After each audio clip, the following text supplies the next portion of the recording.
Hi everyone, it's Amy from Nailpolish Baby 90 and welcome to today's video. So today I'm going to be talking about every spend that I did on nail polish in the year of 2021. I saw 2 or 3 channels do this at the end of 2020 and I was kind of inspired, even if to not make a video, just to kind of total up how much I spent throughout the year, just so I could see that, because I don't think sometimes we're aware of how much we spend on certain things, like everything really. Like I don't know how much I spend on like takeaway in a year, because I bet if I actually wrote it down and read it all through I would be shocked. So I thought I would keep a log of everything that I did spend, so we're going to go through that today. It is a lot of money. I have done a total, so I personally do know going in that it's a lot of money, and it was more than I ever thought I would spend. It was quite shocking to me, and it has made me do some reflections after doing this exercise.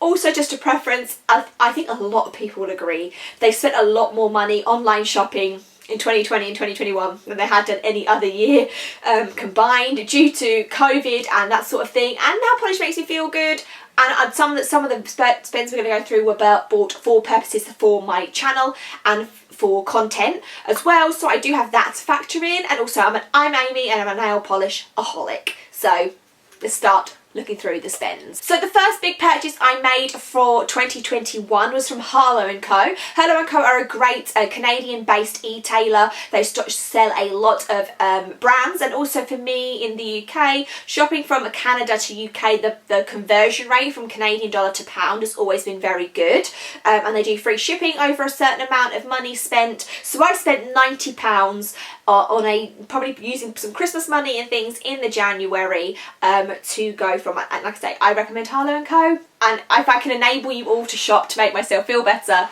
I will try and do that. Now, then the next little section is all about Hella handmade creations. So in that year, last year, I purchased 4 orders from them. One was 20, one was 10, one was 20, and one was 20. So what's that all together?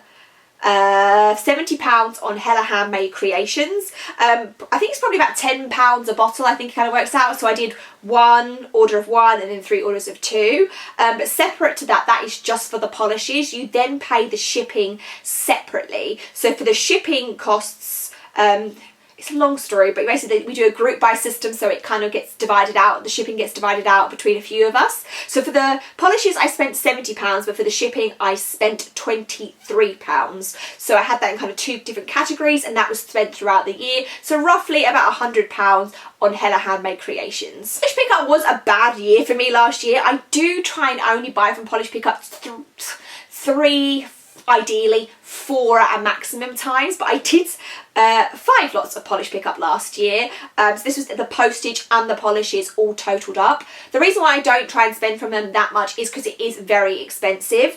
I've spoken about this before, but the UK shop is more expensive than the US shop, so therefore the polishes are more expensive. And yeah, I don't, we can get deep now, I don't know how I feel about all these kind of limited edition collections. I think at one point not every indie polish that was released was a one-off. I think indie brands did restock a lot, and certain brands still do.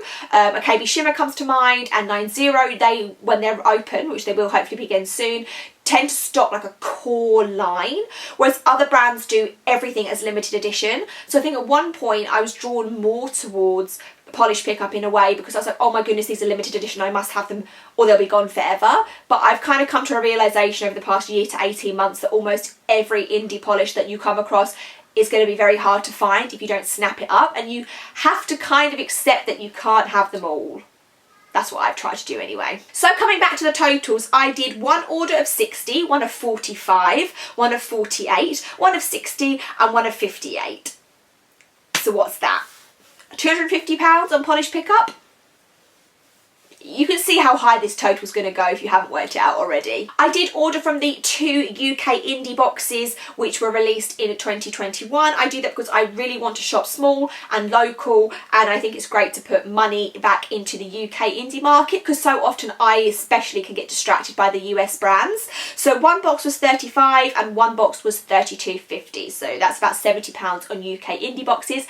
And side note from that, the new one is going to be coming out in February this year, so not long until the next one. Talking of indie brands, I then actually did shop a lot local this year. So I did do £20 with Danglefoot nail polish, £27 and £22 with Prism polish, £10 with Ada's nail, £48 with Miss Sparkle, which is a European brand. 516 polish, I spent £14, and I spent £10 with a certain Becca lacquer on acetone additives. So I did try and keep a little bit more, probably more than usual, in the UK and homegrown there. I did also do one Rainbow Connection order, which is a UK e-tailer for indie brands, and I spent £50. I ordered from Nail Polish Direct just one time, which is a bit shocking to me because I normally order a few times from them, but I didn't actually do a Black Friday order this year, which has been a staple in my buying for a long time. So I think I just bought one collection from them. I think it was the Halloween China Glaze collection from them. That must be the £32, I think. I also bought 2 lots of top coat from Barry M, and that was a total of £4.50 for 2 bottles of wet set top coat. And I shopped from PolishCon UK, which was an online event this year, and I spent £30. Then we come on to some of the orders that I did specifically for my channel, and I did order from Orly 3 times to get 3 collections from them in 2021. So I spent 30, 40 and 25 on those orders, and they were all polishes that I would have probably not bought the full collection. I bought the full collection for purposes of the review because the collection grabbed my attention.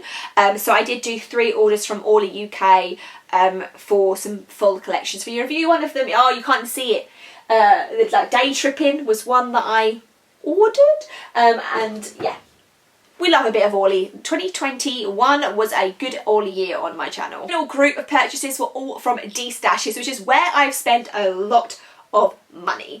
You may have seen my hair polish mystery unboxing video that I put up a few videos ago. That was certainly where a lot of this money was. I was on a hair polish mission in 2021, and like I say, I've had a lot of time, maybe more time than I would have done other years, on my hands to really rummage through so many online places to try and pick up hair polishes. Shopping on D-Stash pages on Facebook, eBay, Instagram. I spent, one order was £11, one was £17, another £17, a £75, a £63, a £90, 45, 16 and 11. So as you can see there again, we're probably getting towards, oh no, there maybe isn't this, it is, I'm lying to you, that's probably about £300 worth there in just D-Stashes. So a lot of money. Some of you may have been totaling up as we go along. I've recounted this a few times, and yeah, some of you, if you could do a total, please don't do a total, but some of you may have been doing a running total in your head there, but I think I'm around the £1,200 mark for how much I spent on polishes last year. £1,200, that is a lot. It's probably too much on reflection when I see it there in black and white. That is a lot of money, but not that it needs justification, but this is a hobby, and it's like a job, but it's a hobby of mine and something that I do regularly, so I kind of can. And I realise I'm in a very fortunate position where I have that amount of money to spend on polishes. This video isn't meant to be like a show-off video in any way. It was just something that I thought that I would do because I was inspired by others, and just so we can say all together that we're nail polish-aholics. So I hope that this video was taken and received in a way of just, this is what I did last year, this is how much I spent. I would love to know your thoughts on polish spending in general. I think a lot of this was in the first like 6 to 9 months of the year, and towards the end of the year I have been more very focused on wearing through the polishes that I have, and I'm going to be doing a big old D-Stash this year because I don't really want to go past the 4 helmets that I have behind me. I don't think I have the space. I could possibly expand a little bit, but I go through phases in my nail polish buying where I want to buy everything and then it simmers down and I don't buy things for a really long time. Like I say, the back end of the year I didn't really buy very much at all, and then we have heightened windows where you would have noticed it on my channel. It's haul video, haul video, haul video, haul video. So yeah, there is that video. Like I say, I really don't, I mean, I hope you like enjoy watching this video and going through this with me. I'm nervous to put this video up because I don't want it to become like across as anything negative or like show-offy, because that's not how it's meant to be. I'm not going to do that for this year, but I'm going to total up for this year, but I am going to bear that in mind. And like I say, D-Stash, shop small, really love what I have, but still buy new polishes because I can't stop. But yeah, just being a bit more mindful about my spending is probably what I've learned from this experiment. So I would love to know your thoughts down below. Please be lovely in the comments like you always are. But I'm nervous. I'm nervous about posting this video, but I hope you all enjoyed listening through my rambles, and I'll catch you in the next one. Bye.